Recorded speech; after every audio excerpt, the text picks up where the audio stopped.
What if I told you that many of the manipulation tactics you see in modern media, political campaigns, and even online ads were perfected nearly a century ago by one man? Joseph Goebbels, Hitler's minister of propaganda, built a communication machine that didn't just support a regime, it fueled genocide, war, and mass deception. While Goebbels never wrote an official list of rules, scholars later distilled his methods into what are now known as the 11 principles of propaganda. But the truth goes deeper. In this documentary, we decode 17 core strategies Goebbels used to manipulate a nation and reveal how they still influence us today. Welcome to Media Decoder. Let's begin.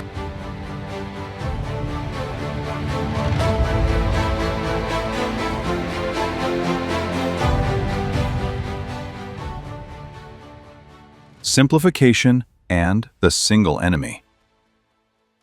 The more complex a problem is, the easier it is to sell a simple answer, by blaming someone. Goebbels focused German hatred on a single enemy, the Jews. One villain, one target, one solution. Today, the same tactic appears when leaders blame all social problems on immigrants, globalists, or political opposition. The big lie. Make the lie big, make it simple, keep saying it, and eventually they'll believe it. Goebbels didn't rely on subtlety. He relied on bold, repeated falsehoods that bypassed logic and hit emotion. We see this today in conspiracy theories and political disinformation campaigns, often spread through social media echo chambers. Continuity and repetition. Propaganda isn't about what's said, it's about what's repeated. Goebbels flooded every medium with the same message: leaflets, speeches, films, even children's books.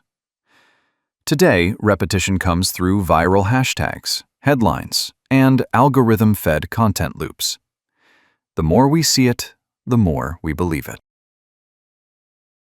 The accessible enemy. Goebbels made enemies tangible.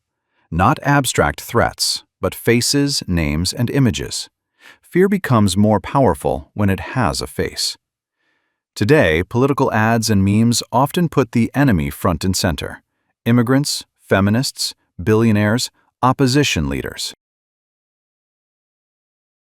Transfusion of familiar myths. People are more likely to believe lies when they resemble truths they already accept. Goebbels infused Nazi messaging with old prejudices, German nationalism, anti-Semitism, and Christian imagery.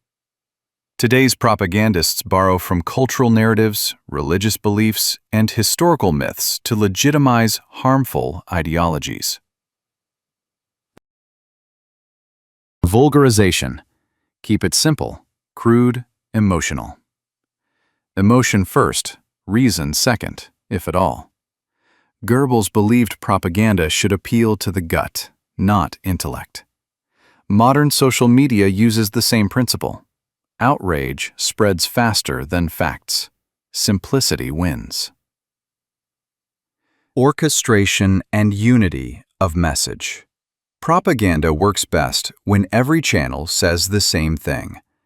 Under Goebbels, every film, speech, article, and schoolbook carried the same story.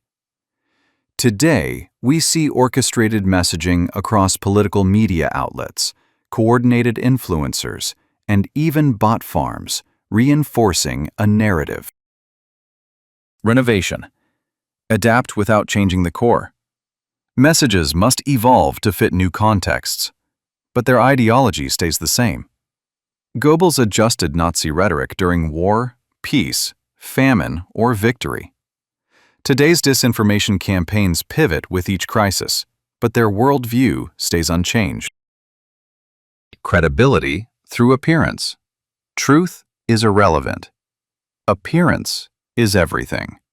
Goebbels staged photos, invented statistics, even fabricated quotes.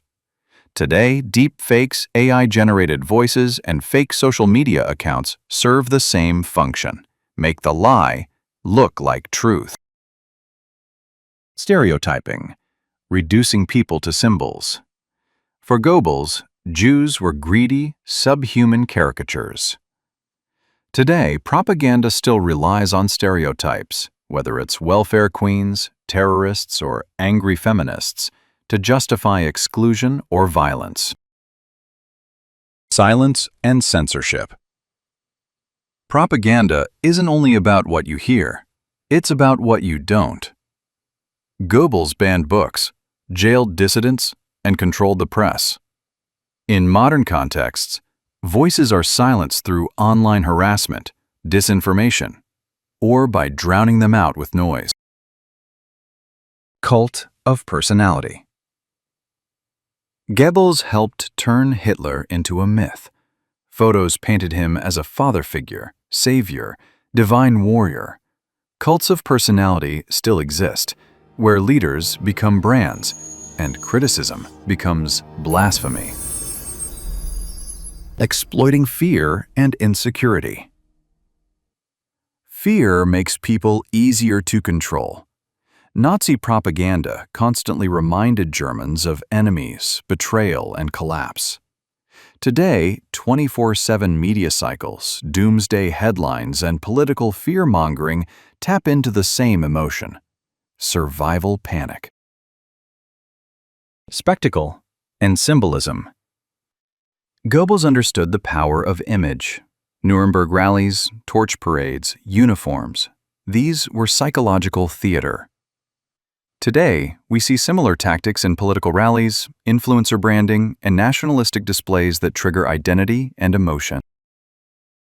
Targeting youth and education. The Nazis indoctrinated children through cartoons, textbooks, and the Hitler Youth. Control the young, and you control the future. Today, we see information wars fought in schools, online gaming communities, and TikTok feeds. Use of technology and media innovation. Goebbels pioneered mass media strategy, especially radio. He called it the most important tool for shaping public opinion. Today's equivalent? Social media algorithms, targeted ads, and AI-generated content optimized for manipulation at scale. Divide and conquer. The Nazis divided society. Us versus them, Aryan versus Jew, loyal versus traitor. Today, polarization keeps people fighting each other, while power operates unchallenged. Divide, distract, dominate. These 17 strategies weren't just tools of a fascist regime. They were, and still are, psychological weapons. From TikTok to TV, from political campaigns to viral memes, the logic of Goebbels' propaganda lives on in new forms. And most of us don't even notice. But now, you do. Understanding these tactics is the first step toward resisting them. Question what you see. Ask who benefits. Decode the media. If this video opened your eyes, help us open more. Like, share, and subscribe to Media Decoder, where we break down how media shapes reality and how we can fight back. Stay skeptical, stay informed, stay free.